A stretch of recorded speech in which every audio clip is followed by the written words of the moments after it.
आज हम बताएंगे कि क्या है धर्म का सत्य, क्या है धर्म का आधार।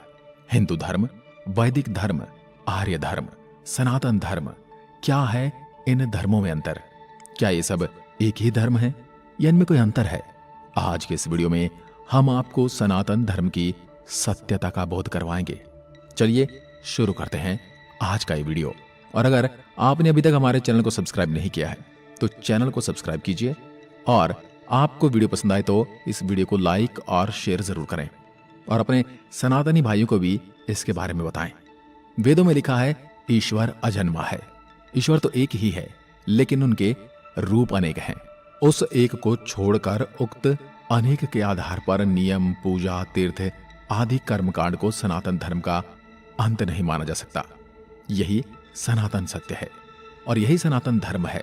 यह एकमात्र ऐसा धर्म है जो आदि अनंत काल से चला आ रहा है, और यह हमें परब्रह्म और मोक्ष का मार्ग बताता है।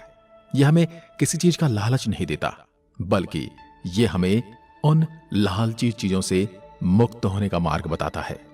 सनातन धर्म के इतिहास को यदि वेदों के अनुसार जाना जाए तो ऋग्वेद में सनातन धर्म की कुछ इस तरह से व्याख्या की गई है।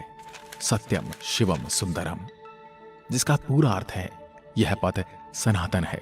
समस्त देवता, मनुष्य इसी मार्ग से पैदा हुए हैं तथा प्रगति की है। हे मनुष्य, आप अपने उत्पन्न होने के आधार रूपा अपनी माता को विनिष्ट न करें। वेदों के अनुसार सत्य सनातन है। ईश्वर ही सत्य है, आत्मा ही सत्य है, मोक्ष ही सत्य है, और इस सत्य के मार्ग को बताने वाला धर्म ही सनातन धर्म भी सत्य है। सनातन मतलब जो शाश्वत है, सदा के लिए सत्य है। जिन बातों का शाश्वत महत्व है वही सनातन कहा गया है। वह सत्य जो आदिकाल से चला आ रहा है और इसका कभी कोई अंत नहीं है, जिनका न कोई आरंभ है और न अंत है, उस सत्य को ही सनातन सत्य धर्म कहा गया है। सनातन धर्म के मूल तत्व अहिंसा, दया, श्रम, दान, जप, तप, यम, नियम आदि हैं, जिनका शाश्वत महत्व अन्य प्रमुख धर्मों के उदय होने से पूर्व वेदों में इन सिद्धांतों को प्रतिपादित कर दिया गया था। वैदिक या हिंदू धर्म को इसलिए सनातन धर्म कहा जाता है क्योंकि यह एकमात्र धर्म है जो ईश्वर, आत्मा और मोक्ष को तत्व और ध्यान से जानने का मार्ग बताता है। मोक्ष की परिभाषा इसी धर्म की देन है।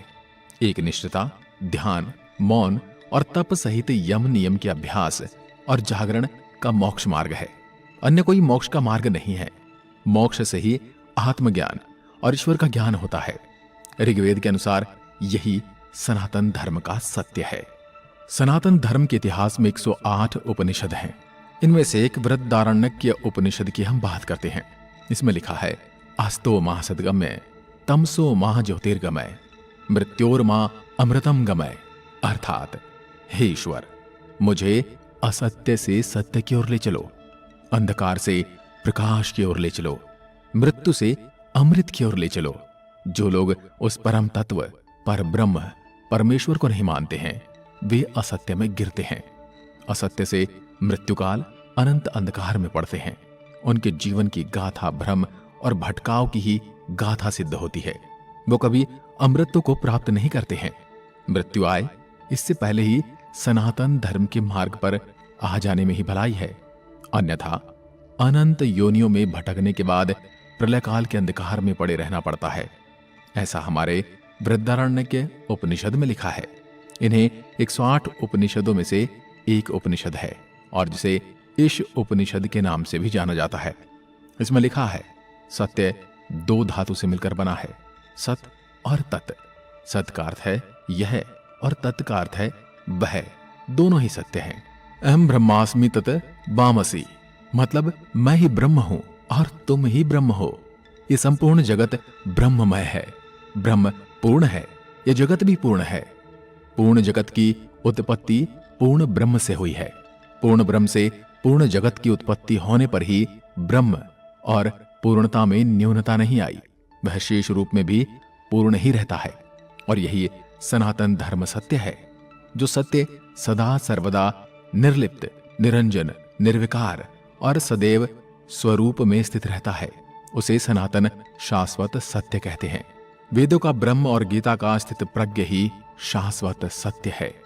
जड़, प्राण, मन, आत्मा और ब्रह्म शाश्वत सत्य की श्रेणी में आते हैं।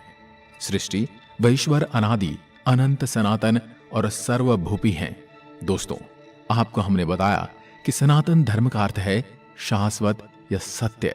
जो सत्य है वही सनातन है और इसी को सनातन धर्म कहते हैं। तो अगर हम बात करें सनातन धर्म से जुड़े जड़ तत्व की, तो वो ये है आकाश, वायु, जल, पृथ्वी और अग्नि, जिन्हें हम देख सकते हैं, जिन्हें हम आभास या महसूस कर सकते हैं और जिनको अभिभूत कर सकते हैं। तो यही शाश्वत सत्य की श्रेणी में भी आते हैं। यह अपना रूप बदल सकते हैं लेकिन समाप्त नहीं होते। प्राण की भी अपनी अवस्थाएं हैं।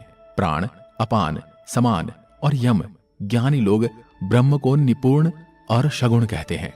उक्त सारे भेद तब तक विद्यमान रहते हैं जब तक कि आत्मा मोक्ष प्राप्त न कर ले। यही सनातन धर्म का सत्य है। अभी तक आपने जाना कि सनातन धर्म क्या है और इसकी उत्पत्ति कहां से हुई और इसके साक्ष्य और प्रमाण हमारे पास क्या हैं। लेकिन हम बात करते हैं हिंदुत्व, आर्यव्रत और वैदिक। इनके नाम क्यों और कैसे रखे गए, इनका इतिहास क्या है, या ये कहें कि इनका रहस्य क्या है। हम अगर बात करें हिंदुत्व धर्म की, तो ईरानी अर्थात पारसी देश के पारसियों की धर्म पुस्तक अवस्था में हिंदू और आर्य शब्द का उल्लेख मिलता है। दूसरी ओर अन्य इतिहासकार मानते हैं कि चीनी यात्री ह्वेनसांग के समय में हिंदू शब्द की उत्पत्ति इंदु से हुई है। इंदु शब्द चंद्रमा का पर्यायवाची शब्द है। भारतीय ज्योतिषीय गणना का आधार चंद्रमास ही है।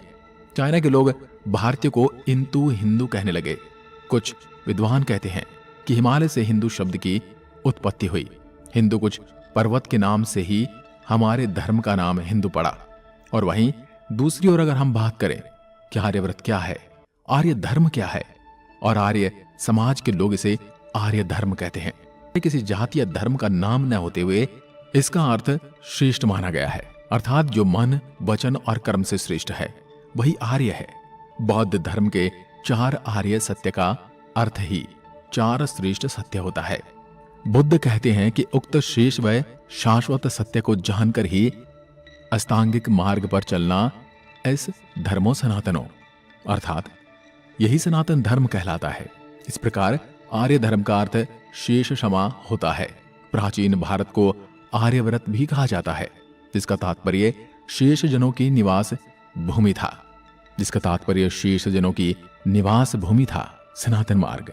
दोस्तों, जब विज्ञान प्रतीक वस्तु, विचार और तत्व का मूल्यांकन करते हैं, तब इस प्रक्रिया में धर्म के अनेक विश्वास और सिद्धांत धराशाही हो जाते हैं। विज्ञान भी अभी तक सनातन धर्म को पूर्ण रूप से जानने में सक्षम नहीं हुआ है, किंतु वेदांत में उल्लेखित जिस सनातन धर्म की महिमा का वर्णन किया गया है, विज्ञान धीरे धीरे उससे सहमत होता हुआ नजर आ रहा है। हमारे ऋषि मुनियों ने ध्यान और मोक्ष की गहरी अवस्था में ब्रह्म के रहस्य को जानकर उसे स्पष्ट तौर पर व्यक्त किया है। वेदों में सर्वप्रथम ब्रह्म और ब्राह्मण के रहस्य से पर्दा हटाकर मोक्ष की धारणा को प्रतिपादित कर उसके महत्व को समझाया गया था। मोक्ष के बिना आत्मा की कोई गति नहीं है, इसलिए ऋषियों ने मोक्ष के मार्ग को ही सनातन मार्ग माना है। किंतु मोक्ष का मार्ग है क्या? धर्म, अर्थ, काम और मोक्ष में मोक्ष जीवन का अंतिम लक्ष्य है। यम, नियम, अभ्यास और जागरण से ही मोक्ष मार्ग प्राप्त होता है। जन्म और मृत्यु मिथ्या है, जगत ब्रह्म पूर्ण है। ब्रह्म और मोक्ष ही सत्य है। मोक्ष से ही ब्रह्म हुआ जा सकता है। इसके अलावा स्वयं के अस्तित्व को कायम करने के कोई उपाय नहीं है।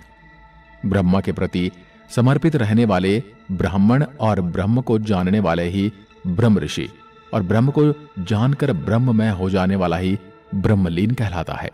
सनातन धर्म ही एक ऐसा धर्म है जिसका कोई विरोधाभास नहीं हो सकता, क्योंकि सनातन धर्म के सत्य को जन्म देने वाले अलग अलग काल में अनेक ऋषि हुए हैं। उक्त ऋषि को दृष्टा कहा जाता है, अर्थात जिन्होंने सत्य को जैसा देखा वैसा ही कहा। इसलिए सब ऋषियों की बातों में एक रूपता दिखाई देती है। जो उक्त ऋषियों की बातों को समझ नहीं पाते हैं वे उसे भेदभाव करते हैं। भेद भाषाओं में होता है, अनुवादों में होता है, संस्कृतियों में होता है, परंपराओं में होता है, सिद्धांतों में होता है, लेकिन सत्य में कभी भेदभाव नहीं होता। इसलिए सनातन धर्म एकमात्र ऐसा धर्म है जिसका कोई विरोधाभास नहीं है। सनातन ही सत्य है और सत्य ही सनातन है। दोस्तों, आज के वीडियो में बस इतना ही।